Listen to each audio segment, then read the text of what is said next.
오늘 말씀은 요한복음 4장 40절로부터 54절까지 말씀입니다. 함께 읽겠습니다. 사마리아인들이 예수께 와서 자기들과 함께 유하시기를 청하니 거기서 이틀을 유하심에 예수의 말씀을 인하여 믿는 자가 더욱 많아 그 여자에게 말하되 이제 우리가 믿는 것은 내 말을 인함이 아니니 이는 우리가 친히 듣고 그가 참으로 세상의 구주신 줄 알미니라 하였더라. 이틀이 지남에 예수께서 거기를 떠나 갈릴리로 가시며 친히 증거하시기를 선지자가 고향에서는 높임을 받지 못한다 하시고 갈릴리에 이르심에 갈릴리인들이 그를 영접하니 이는 자기들도 명절에 갔다가 예수께서 명절 중 예루살렘에서 하신 모든 일을 보았음이더라. 예수께서 다시 갈릴리 가나에 이르시니 전에 물로 포도주를 만드신 곳이라 왕의 신하가 있어 그 아들이 가버나움에서 병들었더니 그가 예수께서 유대로부터 갈릴리에 오심을 듣고 가서 청하되 내려오셔서 내 아들의 병을 고쳐주셔서 하니 저가 거의 죽게 되었음이니라. 예수께서 가라사대 너희는 표적과 기사를 보지 못하면 도무지 믿지 아니하리라. 신하가 가로되 주여 내 아이가 죽기 전에 내려오소서. 예수께서 가라사대 가라 내 아들이 살았다 하신대 그 사람이 예수의 하신 말씀을 믿고 가더니 내려가는 길에서 그 종들이 오다가 만나서 아이가 살았다 하거늘 그 낫기 시작한 때를 물은즉 어제 제7시에 열기가 떨어졌나이다 하는지라. 아비가 예수께서 내 아들이 살았다 말씀하신 그 때인 줄 알고 자기와 그 온 집이 다 믿으니라. 이것은 예수께서 유대에서 갈릴리로 오신 후 행하신 두 번째 표적이니라. 아멘. 네, 오늘 말씀은 우리 또 요한복음에서 4장에서 여러 가지 일을 기록하고 있는 그런 부분이네요.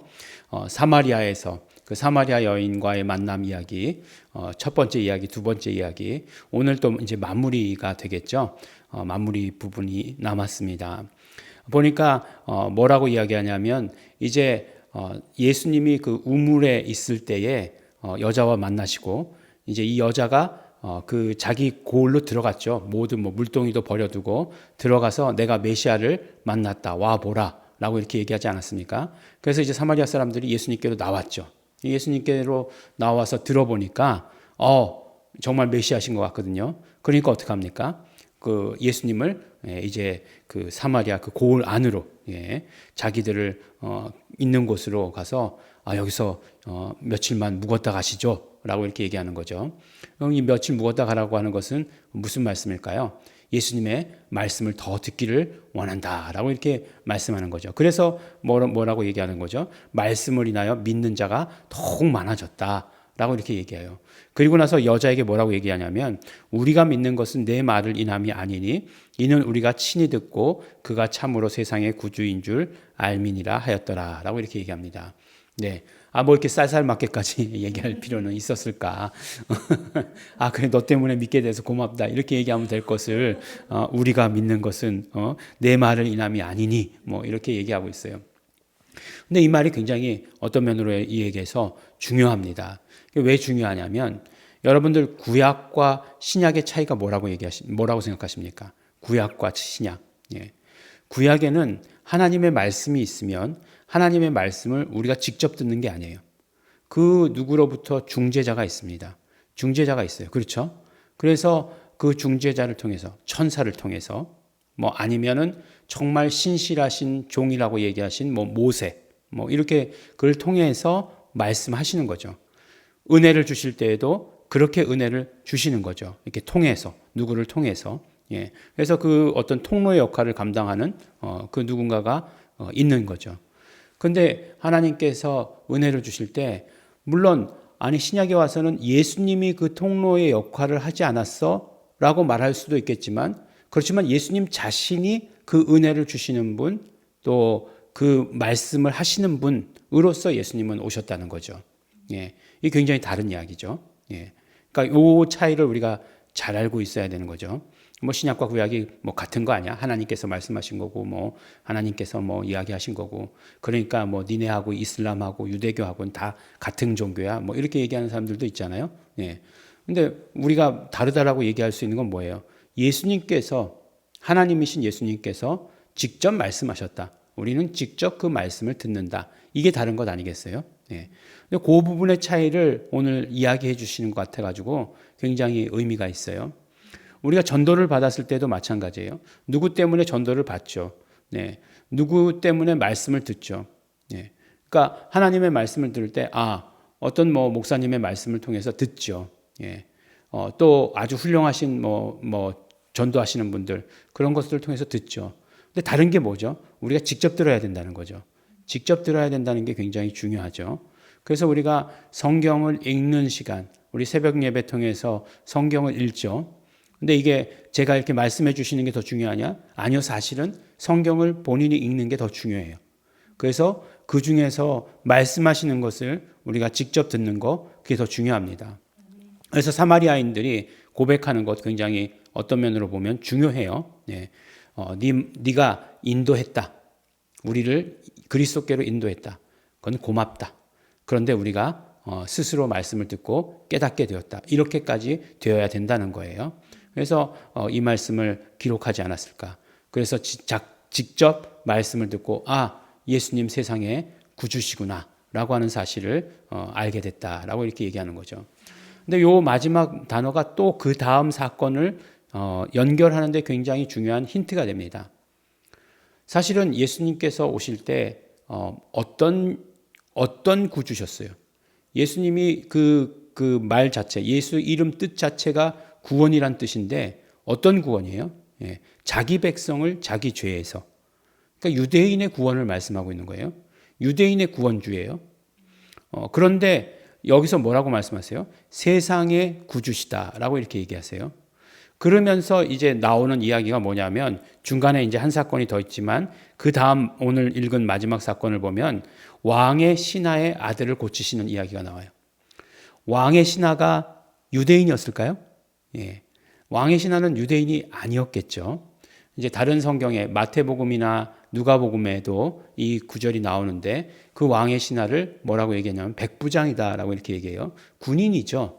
예, 군인이면 로마에서 파병한 사람들이잖아요. 로마에서 파병한 사람들. 거기 이제 파병하면서 니네들 그 파병하는 조건으로 로마 시민권 주겠다. 백부장은 잘 모르겠어요. 천부장쯤 되면 그렇게 되겠죠. 그래서 파병된 사람인지 어떤 사람인지 모르겠지만 어쨌든지 간에 유대인은 아니라는 거예요. 이방인이라는 거예요. 그런데 이 이방 사람이 바로 그 하나님을 믿었다라고 이렇게 얘기하고 있어요.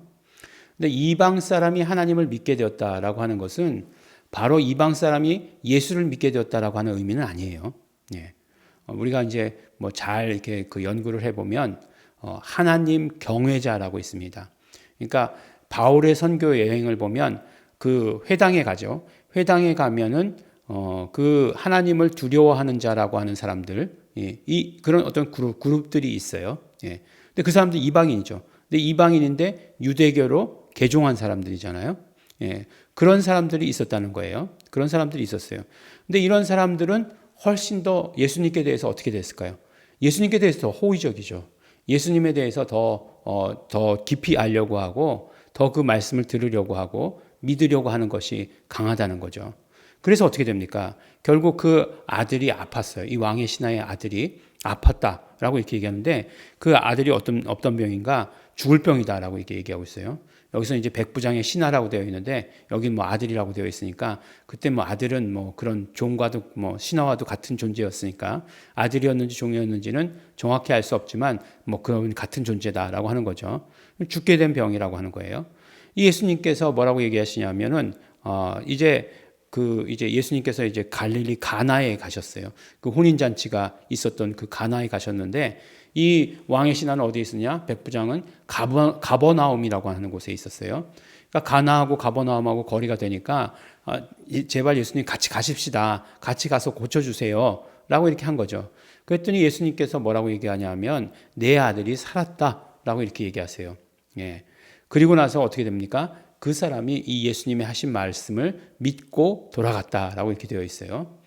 그러니까 이제 그 마태복음과 누가복음에 보면 약간 이 백부장의 믿음을 조금 더 강조하죠. 그래서 나도 수하에 거느리는 사람이 있어서 말씀만 하시면 그대로 이루어질 줄 압니다. 이렇게 얘기하지 않습니까? 그러니까 이만한 믿음을 내가 보지 못했다. 이렇게 얘기하지 않아요? 그 말씀보다는 사실은 오늘 말씀이 훨씬 더 설득력이 있는 것 같아요. 아들이 죽어가는데 그렇게 말할 수 있었을까? 예수님 그냥 어쨌든지 간에 같이 가시기를 원하지 않았을까?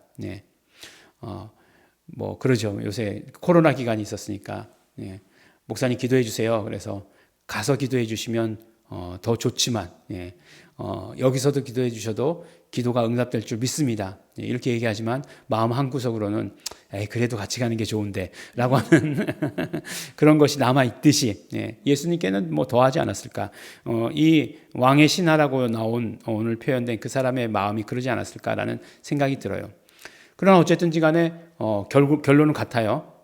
결론은 같습니다. 어떻게 됐습니까? 이 왕의 신하의 아들이 회복되었죠. 그 열이 떨어졌어요. 아마 열병으로 죽게 되었을 것인데 열병의 원인은 다양하지 않겠습니까? 대부분의 병이 열이 나니까.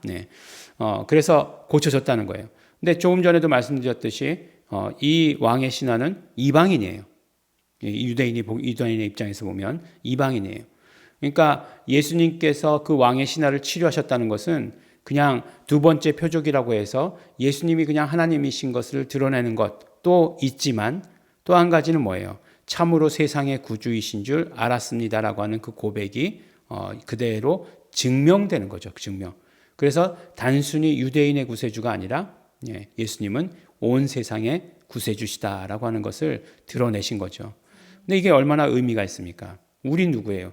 우리도 이방인이잖아요. 이방인에게도 이 복음이 증거되어서 우리도 치료받고 우리도 구원하신다라고 하시는 이 사인을 여기서부터 이렇게 말씀하고 계신 것을 우리는 들을 수 있습니다. 이 유대인들이 정말 그 사마리아인들을 개라고 얘기하잖아요. 개라고 이렇게 얘기하는데 그 사마리아인들과 유하시면서 말씀을 전하셨어요. 그리고 그 사마리아인들만 고치시고 말씀 전하시고 하셨을 뿐 아니라 누구에게도요? 바로 이방인이라고 하는 이 왕의 신하의 아들을 고치시는 정말 이런 어떤 복음이 확산되는 것을 우리에게 보여주십니다. 우리가 오늘 이 말씀을 들으면서 이 막 복음이 막 그냥 그 그림이 그려져야 돼요. 이렇게 막 그냥 예수 그리스도의 복음이 막 퍼져나가는구나 라고 하는 그런 어떤 그림이 보여주셔야 되고 또 그 어떤 확산되는 것에 우리가 그 중간에 있었고 또 우리를 넘어서 점점 더 확산되어 나간다는 것 그리고 그것이 어느 정점을 향하고 있다라고 하는 것 그것을 깨달으시면서 정말 예수 그리스도의 치료가 예수 그리스도의 구원이 그들에게도 온전히 땅끝까지 이르러서 증거되기를 소원하시는 마음으로 오늘 하루의 삶을 사시는 우리 성도 여러분 되시기를 예수 이름으로 축원합니다. 기도하겠습니다. 하나님 아버지 감사합니다. 오늘도 우리에게 말씀 주셔서 감사합니다. 하나님 아버지 정말 이방인들에게도 우리에게도 복음이 전파되게 하여 주시옵시고 또 온 세상의 구주가 되어 주신 예수님 감사하고 감사합니다. 예수님의 말씀을 직접 듣고 우리가 그대로 시인하는 자들 될 수 있도록 축복하여 주시옵소서. 감사드립니다. 예수님 이름으로 기도드렸습니다.